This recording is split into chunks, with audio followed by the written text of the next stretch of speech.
Iran launches ballistic missiles at Iraqi bases with U.S. soldiers. President Trump makes a statement and the media lose their ever-loving minds. I'm Ben Shapiro. This is The Ben Shapiro Show.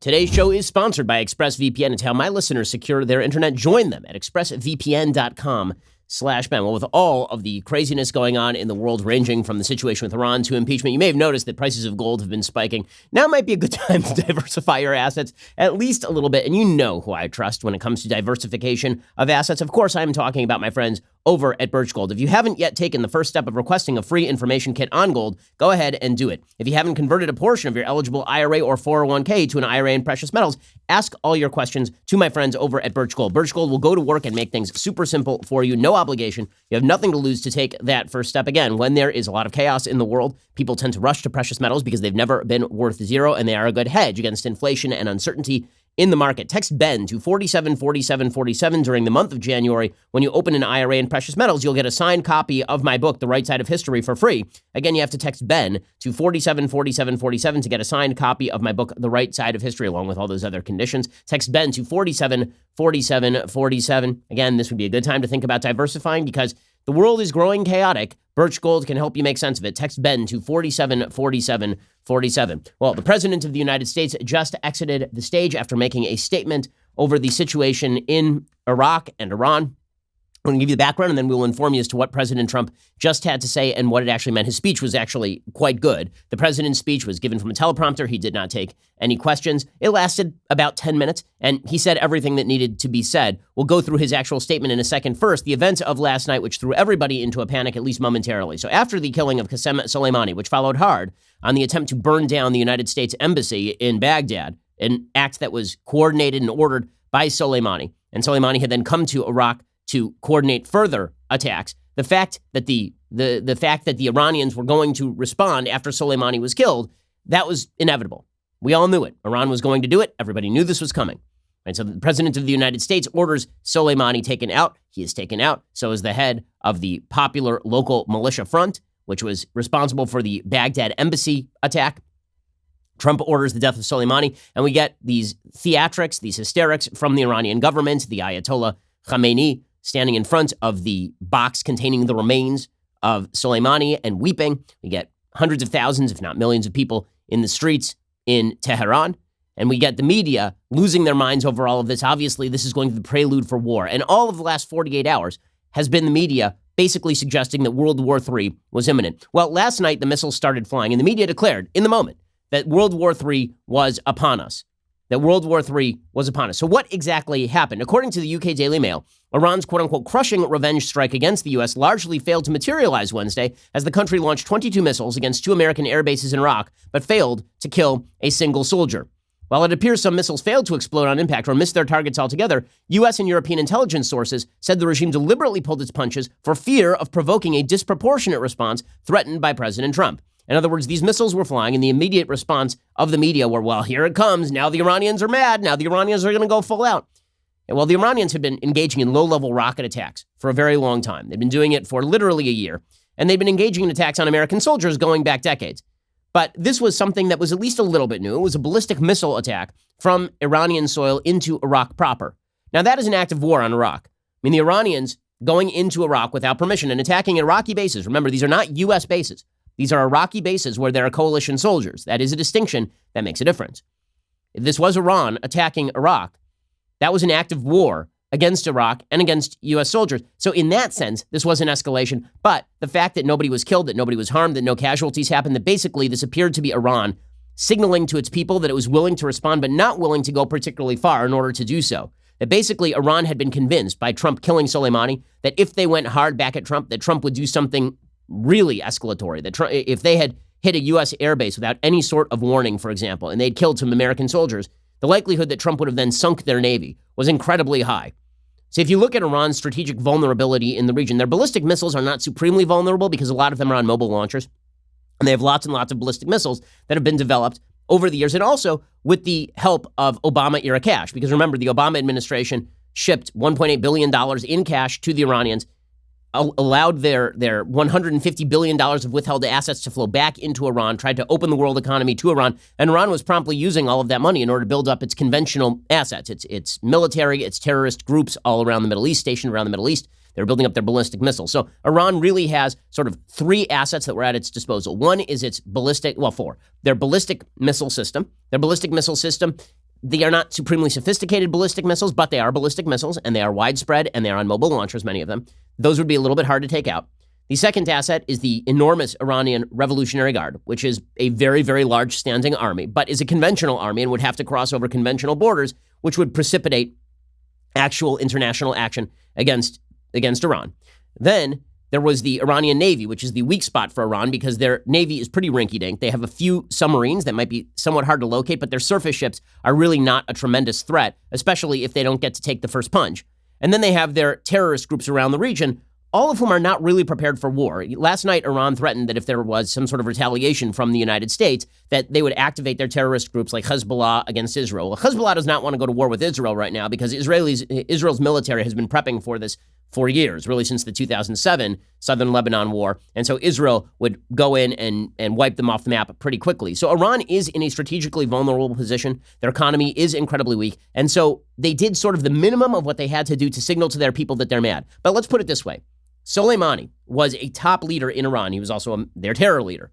He was the number two. He was widely perceived to be possibly the successor to the number one, Ayatollah Khamenei. Right? Soleimani gets taken out. Imagine in the United States the equivalent. Let's imagine that a foreign actor takes out the vice president of the United States, the secretary of defense, the head of the CIA, and the head of the FBI all in one. Right? Because that is basically what Soleimani was. And imagine that then there were pictures on television of millions of American mourners in the streets. And imagine there are pictures of the president of the United States openly weeping over the corpse of this person or these people. And then imagine that the response was we fired 22 ballistic missiles, all of which failed to kill anybody who had actually ordered the attack or any of the soldiers on the other side. The American people would rightly consider that to be an act of weakness. Well, what happened last night was an act of weakness, and it is now apparent, it's becoming more and more apparent, that it was a deliberate act of weakness because the Iranian government did not want to provoke a serious response from the United States. As the Daily Mail is reporting, Iraqi Prime Minister Adil Abdul Mahdi said that Iran warned him about the attack on the Ain al-Assad and Erbil air bases an hour before they took place. And then Abdul Mahdi turned around and he warned Iraqi and U.S. troops to take shelter. Finland and Lithuania said they were also informed to get their soldiers to safety. In other words, this was staged. Okay, this is what it sounds like. It sounds like this was staged. It sounds like the Iranian government basically signaled to the Iraqis, listen, we got to do something because otherwise it looks like our regime is so weak that we can't even retaliate in response to the killing of one of our leaders. And so here's what we're going to do. We're going to fire some ballistic missiles. It'll be a lot of sound and fury, signifying nothing, because we're warning you beforehand to get your people out.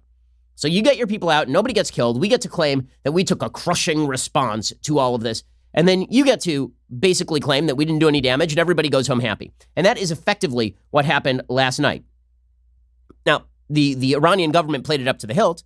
One Iranian official, the Iranians really did play this up. The Iranian state TV was reporting that Ayatollah Khamenei was coordinating the attacks himself, which was supposed to be an indicator of the seriousness of the Iranian response. Here's MSNBC reporting on that last night.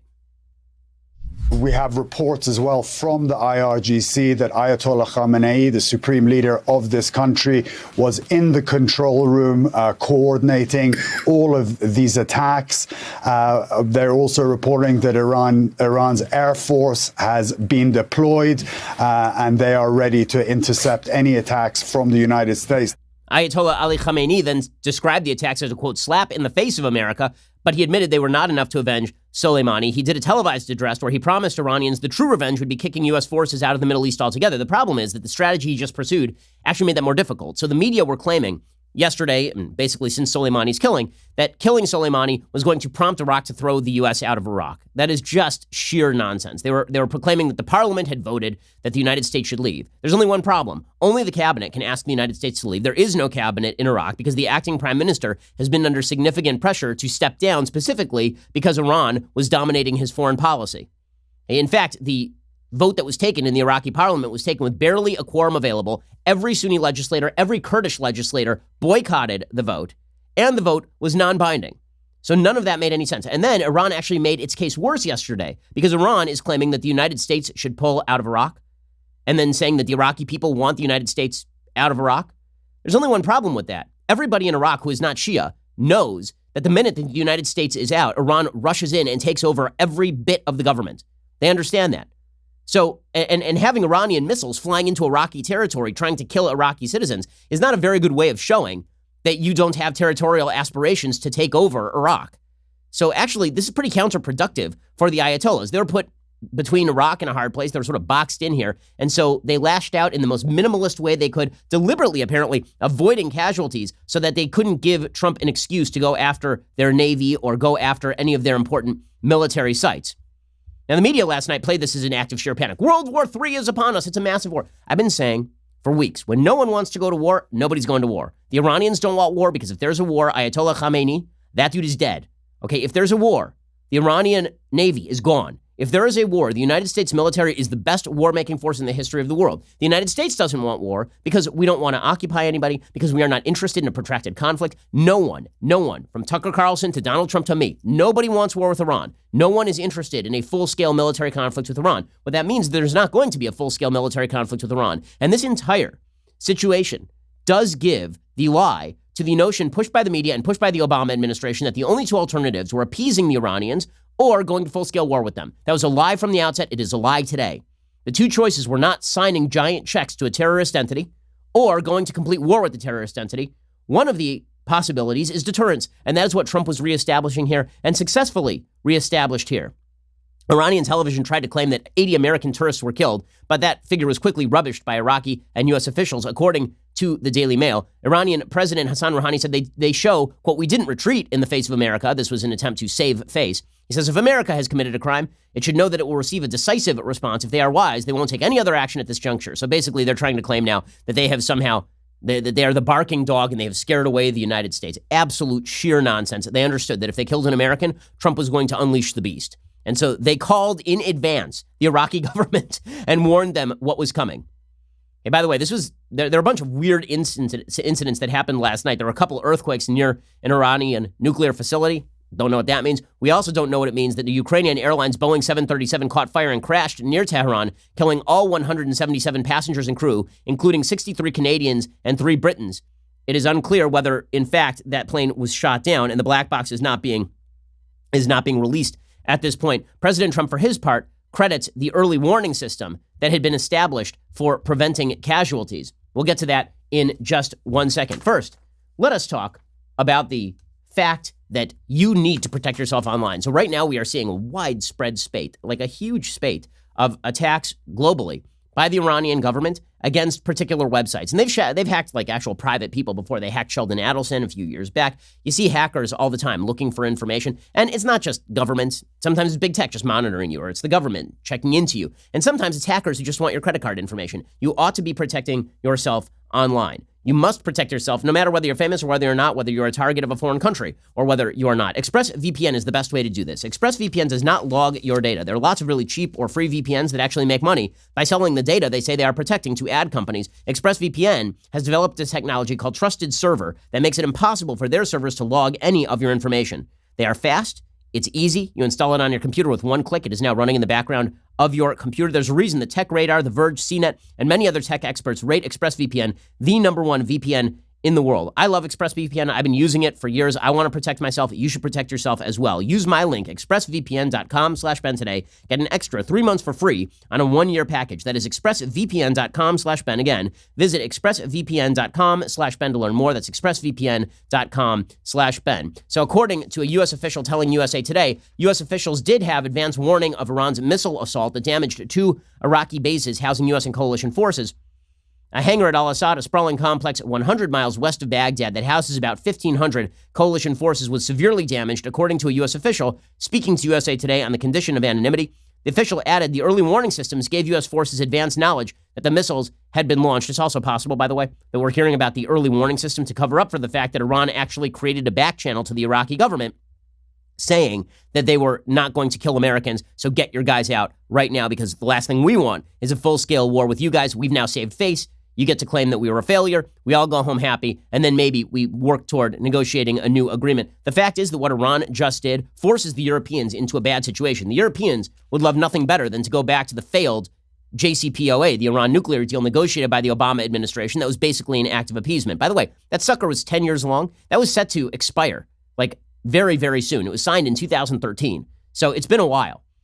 And that thing was already going to be defunct, and Iran was going to start its nuclear testing, its nuclear missiles program, its nuclear weapons program right back up in the next couple of years, no matter what. So Trump saying that we need to cut a new deal with Iran and that has to be done on the basis of no more terrorism, no more ballistic missile testing, no more nuclear technology. That is exactly right. One of the things you keep hearing from the media is that the Iran nuclear deal was keeping Iran in check. Well, only with regard to their nuclear program at best. At best. In reality, what it was doing was bribing them with the possibility of greater regional power and economic strength so that one day they could move forward with an actual nuclear weapons program. That is why the Democratic takes on all of this are so silly. So in the middle of all of this, the Iranians have basically backed down. Iran issued all of these sort of empty warnings. One of their Iranian leaders tweeted a picture of the Iranian flag, supposedly sort of the response to Trump tweeting a picture of the American flag, as they treated the Iranian flag because, wow, look at us, we're just like the United States. Yeah, except for the fact that you shot a bunch of missiles and didn't even hit a camel in the ass. So there's that. And then Iran issued further warnings saying they were going to attack Dubai, that they were going to attack Haifa in Israel, Tel Aviv, which of course is just silly talk. And then Javad Zarif, basically the foreign minister who was talking tough just a few moments ago, all of a sudden he is backing down on Twitter. He said Iran took and concluded proportionate measures in self-defense under Article 51 of the UN Charter, targeting base from which cowardly armed attack against our citizens and senior officials were launched. It wasn't against your citizens. You literally had terrorists in the country of Iraq, a foreign country where you were facilitating terror attacks. We do not seek escalation or war, but we'll defend ourselves against any aggression. So that was Zarif basically saying, we're done now. We're done. We're finished at this point. And Trump then tweeted out, okay, fine. You want to be done? I guess we're done. And he tweeted out last night, all is well. Missiles launched from Iran at 2 military bases located in Iraq. Assessment of casualties and damages taking place now. So far, so good. We have the most powerful and well-equipped military anywhere in the world by far. I will be making a statement tomorrow morning. And then, this morning, President Trump actually made his statement. That's why we delayed the onset of the show this morning. He opened by walking out, flanked by his national security team, the Joint Chiefs of Staff, as well as his Secretary of Defense and Vice President. And he said right off the bat, Iran will never have a nuclear weapon. Like, this was his first statement. The only difference between Trump and Obama is that Trump actually means it. See, the thing is that if you say never, what that means is beyond your term. Obama was fine with Iran gaining a nuclear weapon. He just wanted them to do it a few years down the line when he thought he couldn't be blamed for it. And he sort of wanted to appease them until that time. Trump actually means this thing, and he showed it by killing Soleimani. Here is President Trump this morning. As long as I'm president of the United States, Iran will never be allowed to have a nuclear weapon. Good morning. I'm pleased to inform you the American people should be extremely grateful and happy. No Americans were harmed in last night's attack by the Iranian regime. We suffered no casualties. All of our soldiers are safe, and only minimal damage was sustained at our military bases. Our great American forces are prepared for anything. Iran appears to be standing down, which is a good thing for all parties concerned and a very good thing for the world.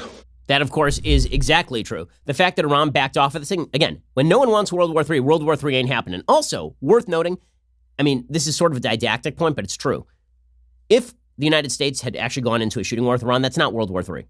Okay, World War III actually would involve coalitions of people siding against the United States. The Russians would not have gotten involved. The Chinese would not have gotten involved. It would have been a regional war, more like the Gulf War, the first Gulf War, the second Gulf War, Vietnam. It would not have been World War III. World War III actually requires there to be serious risk of heavy American casualties. It requires there to be many other countries involved. It would have been an actual war between Iran and the United States. There would have been proxy wars between Hezbollah and Israel. None of that is happening. Okay, I'm just making the point that the overblown talk by the media, even in the worst case scenario, was indeed overblown talk by the media, even in the worst case scenario. But nobody even wanted the regional war, right? Nobody was for this. It was so funny watching people in the media, ranging from the sort of isolationist right to the radical left and the mainstream left, suggesting that there were people inside the administration who are desperate for war. I saw people tweeting last night that John Bolton wanted war. No, John Bolton when he was the NSA, wanted something like this. What he wanted was, we kill off your worst people, and then you end up in cowardly fashion. You end up sending us messages to get our people out so that you don't kill our people because you don't want us to break you. Right? That's exactly what happened. President Trump says there will be consequences for the actions of Iran last night, but they're going to come in the economic and diplomatic sphere, which of course is exactly the right move. The fact is, now, what are the Europeans going to do? Side with the Iranians? And in fact, it's obvious that that's not what is going to happen.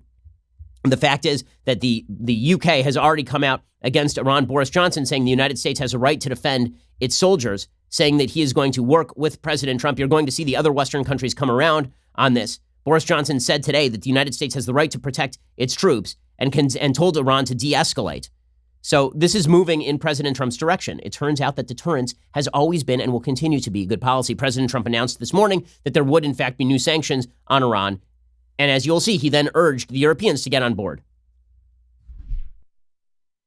As we continue to evaluate options in response to Iranian aggression, the United States will immediately impose additional punishing economic sanctions on the Iranian regime. These powerful sanctions will remain until Iran changes its behavior. Okay, and then President Trump came out and he suggested that other countries need to pull out of the failed JCPOA, the Iran nuclear deal, and it's time to actually negotiate a deal that contains Iran and deters Iran. Again, the biggest problem with the Iranian nuclear deal was not with regard to the nuclear program. Yes, it was a problem that the verification procedures, which were heavier than other verification procedures, still were not completely bulletproof. The bigger problem was that it basically just said to Iran, okay, you develop as much as you could possibly want to develop your conventional military, your terrorist branches, your economy, and then in 10 years you can develop a nuke. That was basically what the JCPOA said. And then you had the Obama team declaring victory, which again is sort of like a person walks into the doctor's office and says, I have cancer and also I have a cold. And the doctor says, okay, well, here's what we're going to do. Here's some NyQuil. That should take care of some of your cold symptoms. It won't cure the cold, but it'll take care of some of your cold symptoms, put them off for a little bit, and you're fine. Turns out you're fine now. And the person's like, wait, hold on, but I also have cancer. And I was like, doesn't matter. We're not going to ignore the cancer. Okay, the fact is that Iran's terrorist threats on the world stage and its growth as a regional power are a significantly greater danger than its mere nuclear program alone. It's when the nuclear program is attached to a broader terror threat that it becomes a real threat to the world. The Obama administration facilitated the terror threat while, quote unquote, delaying the nuclear program for a certain preset period of time. President Trump says, listen, this deal was bad. It was always bad. In fact, President Trump suggested in this speech correctly that the ballistic missiles that were fired at this Iraqi airbase could have been paid for by Obama cash, because again, it was the Obama administration stated position that the Iranians could use money from the opened economy and from the United States to build its terror capacity. John Kerry openly admitted this in March 2016. He said, of course, they're going to use it for terrorism. Sure, they might use it for ballistic missiles. Okay, those ballistic missiles were falling on Iraqi and American troops last night, or would have been if the Iranians didn't warn the Iraqis ahead of time. Here's President Trump saying other countries need to pull out of this crap deal. The time has come for the United Kingdom, Germany, France, Russia, and China to recognize this reality. They must now break away from the remnants of the Iran deal, or JCPOA. And we must all work together toward making a deal with Iran that makes the world a safer and more peaceful place. Okay, that, of course, is exactly true. That is exactly true. And in a second, we're going to get to President Trump's conclusion of the speech and some of the other stuff that he said during the speech, which is pretty important. Then we'll get to the media response, which, again, was wildly overblown throughout this. It was plain bad media coverage. It is obvious that many in the media were rooting for Trump to be humiliated. And that's not really because they love Iran as much as it is because they love Obama. And they've been trying to justify Obama's garbage foreign policy for a decade at this point. We'll get to more of that in just 1 second. First, let us talk about the fact that it is the new year. That means that you're going to be sending a lot of business mail, right? You run a business or you're at home and you're going to be sending birthday gifts. Valentine's Day is coming up, right? Lots of times you're going to be sending mail.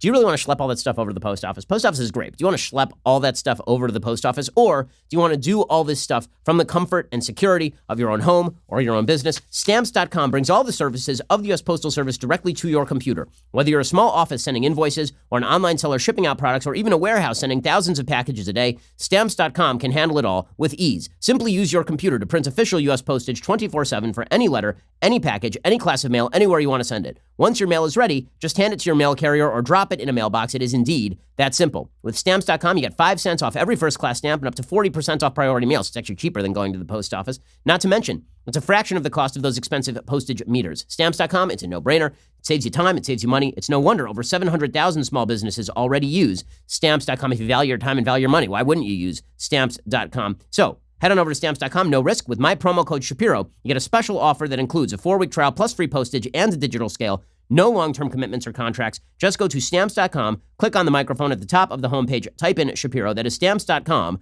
promo code Shapiro, Stamps.com. Never go to the post office again. Now, the way that you know that this whole thing has de-escalated is that the oil prices actually dropped this morning. They had spiked last night in the aftermath of the attack, but oil prices dropped by 2%, reversing that earlier spike, according to CNBC.com, after Iran's rocket attack on American forces in Iraq failed to destroy major energy infrastructure that could have disrupted global crude supply. More importantly, it was pretty obvious that this was not going to escalate to a giant war. Now, does that mean that Iran isn't going to continue acting out? No, of course they're going to continue acting out in low-level terrorist ways. They will plan attacks in the West that they think cannot be traced back to them. This is what they've done. They have a longer time horizon than any president. Every president basically has a 4-year time horizon. Iran has a decades-long time horizon, so they can wait a couple of years to quote-unquote retaliate and then claim that the retaliation is in response to Soleimani. So this does not end the Iranian threat by any stretch of the imagination, but we have certainly deterred them from taking overt actions like burning U.S. embassies and trying to kill American soldiers, at least under President Trump. Now, President Trump, at the end of his speech this morning, he suggested, listen, now what we would like to do is come back to the table and renegotiate an improved JCPOA, right? That includes ballistic missile testing, that includes terror funding. He said, listen, this is very easy. You want to have a good future, just stop being terrorists. Here's President Trump talking to the Iranian people directly. Finally, to the people and leaders of Iran, we want you to have a future, and a great future, one that you deserve. One of prosperity at home and harmony with the nations of the world. The United States is ready to embrace peace with all who seek it. I want to thank you, and God bless America. Thank you very much. Thank you. So listen, everybody wants to back off right now. The Iranians better back off, and this is what they know. Again, the greatest indicator that this Deterrent Act worked is that the Iranians were notifying the Iraqis that the missiles were coming, and that the United States and the Iraqis were able to get out of the way, let Iran save face. The Iranians, again, after all of that dog and pony show, after the entire millions in the street, outrage, people beating at their breasts, gnashing, wailing of teeth, sackcloth and ashes, the Ayatollah standing over the coffin of Soleimani and weeping his eyes out, the Ayatollah in the command center directing the attacks. It turns out that this is it. If this is it, that's a huge win for Trump. Huge win for Trump. Huge win for the United States. Deterrence reestablished, at least at a very baseline level. It doesn't mean this is the end of the battle. It does mean that deterrence is a thing again. President Trump then re-upped the game, right? He gave Iran a face-saving way out.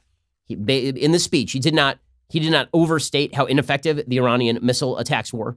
He didn't try and shove the Iranians' face in it, which would, again, put the Iranians in the position of having to try to do something else in order to save face with their own population. He did give them a way out by citing the early warning system. He said Iran does appear to be standing down. He also said people have been tolerating their behavior for decades. Those days are now over. Obviously, the killing of Soleimani says that directly to the Iranians. Trump described Soleimani in full detail. I mean, this was one of his better addresses. It really was. It was short. It was sweet. Yes, it was on teleprompter, but teleprompter Trump can be very good because when he reads the teleprompter properly, that is good. Now, the media will be mocking his pronunciation. Who cares? None of that matters. Barack Obama's pronunciation was impeccable, especially when he said things like Pakistan. But it doesn't matter. The pronunciation doesn't matter. It's the message that matters. Trump said that the failure of the Obama deal resulted in additional Iranian aggression and around the Middle East, not just with regard to the United States, which of course is true. He called on other countries to join the United States. He said he would ask NATO to become more involved in the process, which is perfectly appropriate. And he mentioned the fact that the United States is in very strong position to take really crucial sanctions against the Iranians. He said, listen, we are energy independent. We do not need Iranian oil. We don't need Middle East oil, period. He said, I've been rebuilding the military. So this was Trump in a rather subtle way, actually saying, just don't F with us, guys. Like, don't try this again. Just stop. Okay, now, the media's response to all this was just unbelievable last night, incredible last night, because the media, their narrative here was not that deterrence was being reestablished. Their narrative is that a madman was leading us to the brink of war with these pitiful Iranians who had, of course, been converted into the Swiss by the JCPOA that the Iranian nuclear deal had magically turned the Ayatollah Khamenei into a Western European leader. Suddenly he was Emmanuel Macron. And basically Soleimani was Justin Trudeau, just a little bit more angry with a beard. And that was all because of the JCPOA. Basically, the Iran nuclear deal had defanged the Iranians. And this is why you get Ben Rhodes, who's the architect of the Iran nuclear deal, who lied openly to the American people about the moderation inherent in the Iranian government, that they were about to moderate if only we sent them cash. And last night he was tweeting out things like, this didn't need to happen. You're right, it didn't need to happen. You could have stood up to the Iranians the way Trump did, but instead you decided to pansy out, which is exactly what the Obama administration did. The media have an interest in upholding that narrative. That is the common thread to the media coverage here. The media narrative is that everything was hunky-dory until Trump pulled out of the Iran nuclear deal, at which point Iran randomly started acting nasty again because they hate Trump. And if it weren't for that bad orange man, bad orange man, then everything would have been hunky-dory in the Middle East. That ignores the thousands of dead Americans due to Iranian involvement in Iraq. It ignores the hundreds of thousands of dead Muslims in Syria, backed by Soleimani's play in Syria.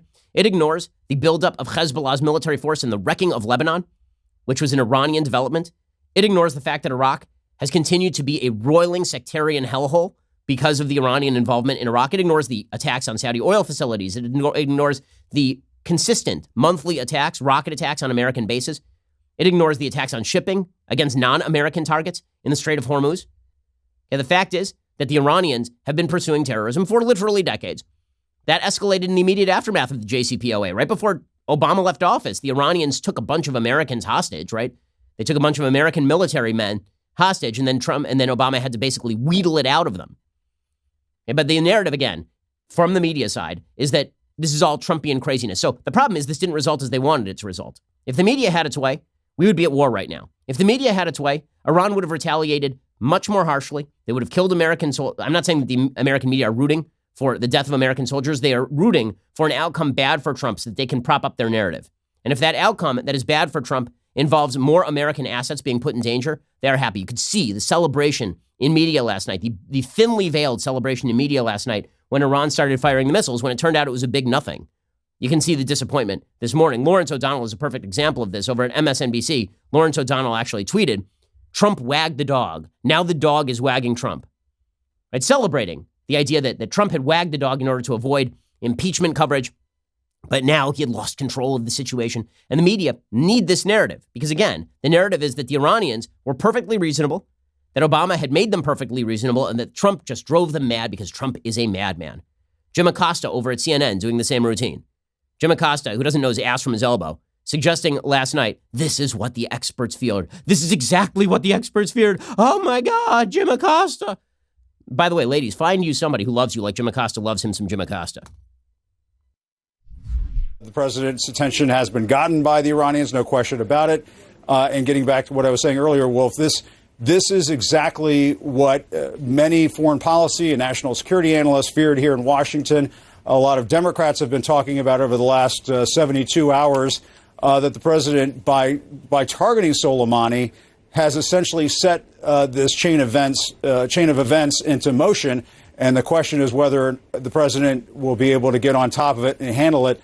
Oh, well, you know, Jim Acosta looking real sad about that. This is what the experts feared. It's what they feared. Chris Hayes over at MSNBC doing the same thing. It's strategically and morally a disaster to go to war with Iran. No one's going to war with Iran, but you're going to have to explain how it's a moral disaster to kill the leading terrorist in the Middle East responsible for literally tens of thousands of deaths, most of them Muslim. Before we go, I just want to say this very clearly, that a war with Iran is madness, and it is strategically and morally a disaster in the making, and don't believe anyone who tells you otherwise. Again, they're setting up that false narrative again and again that deterrence is full-scale war and that appeasement is the only solution, because that was the Obama solution, was impeachment. We'll get to more of the media coverage, which was egregious, and which, if the media had their way, would have driven Iran to new rounds of actual violence against Americans. Because the Iranians are watching the media coverage too. They are. And we'll get to more of this in just 1 second. But first, If you are not already a subscriber, you're really missing out. Head on over to dailywire.com/subscribe. For as little as $10 a month, you get our articles ad-free, access to all of our live broadcasts, our full show library, select bonus content, and our exclusive Daily Wire app, which is a pretty great feature if you haven't checked it out yet. If you choose the new all-access plan, you'll get all of that, plus the legendary Leftist Tears Tumblr and our brand new Ask Me Anything style discussion feature that allows you to engage our hosts, writers, special guests on a weekly basis. Like tonight, for example, we have a Daily Wire Backstage, and then all of the hosts of Daily Wire Backstage will be joining you online to ask your questions. So stop depriving yourself. Come join the fun. We are the largest, fastest growing conservative podcast and radio show in the nation. So it's all about the narrative, And the narrative absolutely collapsed in on the Democrats last night when the Iranian response was not only ineffectual, but apparently telegraphed to America and her allies to avoid Iran having to up the ante. Okay, but if you listen to the way Democrats have been talking about all of this, again, it is to preserve the Obama-era narrative. Defend the precious. Defend the precious at all costs. Barack Obama is the precious. The Iran nuclear deal is the precious. It was garbage from day one. Anyone who watched foreign policy knew that it was garbage from day one. This was Neville Chamberlain-esque appeasement of the worst regime on planet Earth. And the fact is that the media are fully invested, and so are the Democrats, in defending that garbage strategy. And the only way to do that is by declaring that Donald Trump is a madman in trying to reestablish deterrence. And that's why you see Nancy Pelosi yesterday lamenting needless American provocation. She tweeted yesterday, closely monitoring the situation following bombings targeting U.S. troops in Iraq. By the way, her close monitoring involved her going to some sort of fundraising event, I believe. She said, "We must ensure the safety of our service members, including ending needless provocations from the administration and demanding that Iran cease its violence. America and the world cannot afford war." What would be those needless provocations? Killing the world's leading terrorist, Soleimani, a man responsible, again, for thousands and thousands and thousands of dead Americans and Iraqis and Syrians and Lebanese and Yemenis, and Iranians, by the way. Would those be the needless provocations? Then there's John Kerry saying it's a tragedy that Donald Trump rushed to confrontation. If he had been me, he just would have signed a giant check to the Ayatollahs so they could have used it to kill more people and then declared that peace had been established. Here's John Kerry, who's beginning to resemble more and more something from Tales of the Crypt. Here's the former Secretary of State. Now we're seeing the repercussions of going back to where we were when we began the process of trying to eliminate a nuclear weapon. I think it's a tragedy for the world that instead of diplomacy, this administration has rushed to confrontation. And if this develops into a tit-for-tat, increased effort, it will become a war that is needless. It didn't have to happen. And it will be a reckless war of choice by the President of the United States. Is the President of the United States responsible for Iran being a terrorist entity for the last 40 years? Also, here are my medals from Vietnam because I'm a terrible person. John Kerry, that man was the 2004 Democratic nominee. Speaking, by the way, of the 2004 Democratic National Convention, Michael Moore was tweeting out this morning pictures from Soleimani's funeral with the tens of thousands of people in the street saying, is there any general in America who would get this kind of adoration? That guy, Michael Moore, that schmuck, who's begging in Farsi, in badly translated Farsi from Google Translate, the Iranians not to hit America just yesterday. That schmuck was in a presidential box with Jimmy Carter at the 2004 Democratic National Convention. Talk about a party that's lost its way. By the way, the idea that Donald Trump rushed to confrontation, for a year he did basically nothing as Iran upped the ante. He did nothing when there were attacks in the Straits of Hormuz. He did nothing when Saudi oil facilities were targeted. He did nothing when an American drone was shot down. Seriously. So this idea that Trump is rushing to war is such absolute crap. Joe Biden, of course, defending the precious as well. He has to. He was the vice president when the garbage Iran nuclear deal went forward. He says, we brought the world together over Iran. We did. We brought the world together over Iran. If by that you mean this was the Munich agreement, then sure. I don't think the Secretary knows what he's talking about there. Look, what we were able to do is bring together the world to see to it that Iran would not be able to get a nuclear weapon, period. Well, I guess that was the only issue on the table was Iran getting a nuclear weapon. The only issue on the table. Because, again, the Obama administration played doctor who ignores the cancer but treats the cold symptoms. That's exactly what they did. Joe Biden has been wrong on every major foreign policy issue of his entire career. By the way, speaking of Joe Biden, the man can't even keep Iran and Iraq straight. He gave a little speech yesterday in which he was ripping on Trump's Iranian foreign policy. And then he just mixed up Iran and Iraq because the dude is barely functional at this point. The Iran parliament voted to eject all Americans and coalition forces in the country. The Iraqi parliament, they're separate countries, you doof. Not only that, the Iraqi parliament did not vote to eject all American forces from the country. They issued a non-binding resolution in which literally half the parliament abstained and walked out because it turns out that Shia-dominated sections of Iraq are not fond of the United States. But the propaganda that is issued, when it comes to issues of foreign policy, the media just become the DNC. They merge. And the media, which sometimes tries to hide it a little bit, it just ends immediately. Anything Democrats do on foreign policy is good. Anything Republicans do is bad. War in Iraq, very, very bad, pursued by a Republican. Pull out from Iraq precipitously, leading to the rise of ISIS, good. War with regard to Afghanistan, very bad when a Republican pursues it. When pursued by Barack Obama, very good. Hitting Soleimani, very bad. Drone war for years by Barack Obama, very good.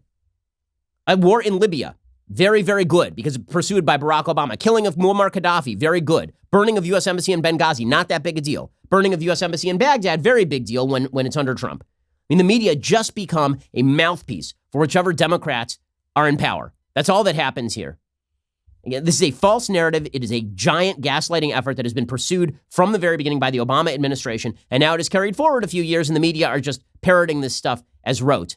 Senator Tammy Duckworth of Wisconsin, I believe, she came out and she says that what's happening here is that Iran is winning because Iraq is asking us to leave. Again, Iraq did not ask us to leave. The prime minister of Iraq did not ask us to leave. The prime minister of Iraq is powerless anyway right now. He's the acting prime minister because he's been forced into a position of powerlessness by his own population, which feels that he has been kowtowing too much to Iran. Here's Tammy Duckworth just saying something that's absolutely untrue. The incompetence of this president as commander-in-chief has actually achieved the end goal that Iran wants in the region. You have to remember, Rachel, that we actually since October have had protests in Iraq against Iranian influence by Iraqi people. You know, within the space of just a couple of days with this poor decision made by this president, we have now turned that around so that now the Iraqi parliament has voted to kick us out of their country. And we have now turned the sentiment into one that is much more pro-Iranian in Iraq and elsewhere in the Middle East as well. There's always a myth. You think that Sunnis are desperately mourning the loss of Soleimani? You think Sunni Iraqis are desperately mourning the loss of Soleimani? Do you really believe that the Kurds are desperately mourning the loss of Soleimani? The Kurds who are not exactly friends with the Iranians?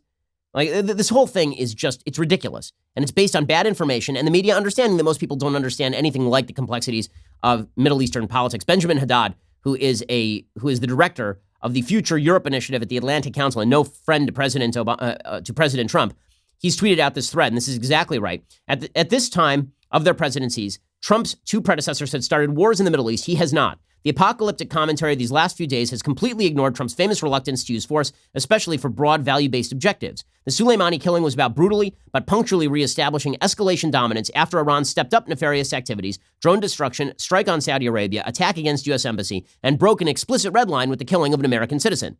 The Iranian response, and especially the Zarif tweet, seemed to show that Iran got the message. It had no choice but to respond, but calibrated it in a way that would not cross red lines and communicated that explicitly. He said, I'm seeing commentary saying that Trump is backing down. Actually, the message has been clear. We don't want war, but we're ready for it. I'm always surprised by the same analysts describing Trump as a calculating, selfish cynic and as an irrational, crazed madman. You have to choose. The rest is pretty standard. Peace through strength, more burden sharing from allies in the Middle East, JCPOA, etc. Europeans should 1, welcome no escalation, 2, step up troop presence in anti-terror in Middle East, which will also increase their diplomatic weight, and 3, try to put some meat in Trump's little diplomatic opening, the mention of common interests with Iran against ISIS. Getting questions on the war under the Obama administration, I'm referring to its Libya in 2011. This is exactly right. People who are not friends with President Trump are acknowledging that Trump gets a win here. Ian Bremmer, who's been no friend of President Trump over at the Eurasia Group, he signaled today that this is a pretty big win for Trump. It is a win for Trump. More importantly than a win for Trump, it's a win for the United States because, again, the lie was always that the rules of politics and international affairs and force in international affairs ceased to apply when Donald Trump became president and when Barack Obama became president. Obama so magically changed the world, that he could simply sign a check to the Iranians and then they would become wonderful neighbors to everyone around them. It was absolute bullcrap from the very start. And then Trump comes in, he kills Soleimani, he ends the nuclear deal. And then the logic is, well, the world began spinning when Barack Obama was president. He had magically changed. So Trump magically changed them back. Here's the reality. Iran has not changed its goals. It has not changed its orientations. It has not changed its tactics. Not one iota. For 40 years, they've been incredibly consistent. That tends to happen in dictatorships. The fact that the media want you to believe that we were on the verge of World War III here is demonstrative of the fact that either the media don't know what they're talking about or they're malicious, and I happen to think that it is probably the latter. Okay, meanwhile, impeachment is moving forward. Nancy Pelosi is now in a debate with Nancy Pelosi about whether Nancy Pelosi ought to release the impeachment charges to the Senate. She's being urged by members of the Senate to do so because Mitch McConnell says, I'm going to continue forward with this impeachment trial without naming witnesses, which of course is exactly what happened under the Clinton administration. During the Clinton administration, during the impeachment hearings about Bill Clinton, the Clinton Senate moved forward with the procedure. They said, we will name the witnesses later. They ended up calling like 3 witnesses. And that was it. McConnell says, I'm not going to preset the witness list. We have to hear the arguments from the House managers. We also are going to have to hear from the prior witnesses, presumably. And then we'll start talking about what exactly comes next. And this, of course, has driven Pelosi to the point of distraction. She wants John Bolton to be named in the witness list as though this is going to change things radically. I have serious doubts that that is the case. The New York Times running pieces about Mitch McConnell being afraid of John Bolton. Well, maybe Mitch McConnell is just not going to cave to Nancy Pelosi's pressure to do an investigation where she refused to. Remember, the House could have called John Bolton and waited on it. They didn't. They didn't because Bolton probably was not going to give them what they wanted. My favorite element of the whole impeachment debacle is the theatrics surrounding it. Yesterday, a bunch of impeachment protesters were walking slowly around the Senate building that wearing shirts that suggested that Trump should be removed. That obviously is going to change things radically. A bunch of unemployed morons in the middle of the day in Washington, D.C., walking slowly around the Senate building. First of all, if I want unemployable morons walking around the Senate building, we always have senators. I actually don't need these people walking around the Senate building in order to push for impeachment. I do love the one little girl who's been dragged there by her parents, but at least she doesn't have to go to school today. Now that they're walking around the building slowly, clear under Article 39 of the Constitution, I believe that Trump has automatically been impeached. Nancy Pelosi is going to have to decide today whether or not she wants to release those charges to the Senate. McConnell's going to move forward. Either way, her bluff has been called, so that basically ends that. Where it moves from here, it's probably a pretty quick disposal. Unless John Bolton says something earth-shattering, which is very doubtful at this point, this whole thing is going to basically amount to nothing, and we'll all move on with our lives. Okay, so we don't actually have time for things I like today. So instead, we'll do a very, very brief thing that I hate. Elizabeth Warren appeared on The View, and Elizabeth Warren's appearance on The View was garbage, as per her usual arrangement. First, Meghan McCain had to cudgel her into acknowledging that Soleimani was a terrorist, and then Elizabeth Warren started just spewing nonsense about Merrick Garland. So here is Elizabeth Warren explaining that Mitch McConnell's handling of Merrick Garland was unconstitutional, which is amazing coming from a lady proposing a wealth tax that is blatantly unconstitutional. When President Obama nominated Merrick Garland to be a Supreme Court justice, he had a year as a sitting president. And when Mitch McConnell just said, sorry, he's not getting a hearing, we're not even going to meet with him. The Constitution says the president will nominate. That's right. And the Senate will then offer its advice and consent. And you really want it in a confirmation. We never wrote it with the assumption that, you got to say within 30 days and then someone's got to come in. That was unconstitutional. Because the assumption was so now apparently it's unconstitutional to fully abide by the Constitution and just say, we're not going to vote on this president's nominee. You don't have to vote on anything. I'm confused. Does Elizabeth Warren think that Nancy Pelosi has a duty to convey the impeachment charges? Because she does not. She can hold them back. She can do whatever she wants. If the Constitution doesn't say you have to do it, you don't have to do it.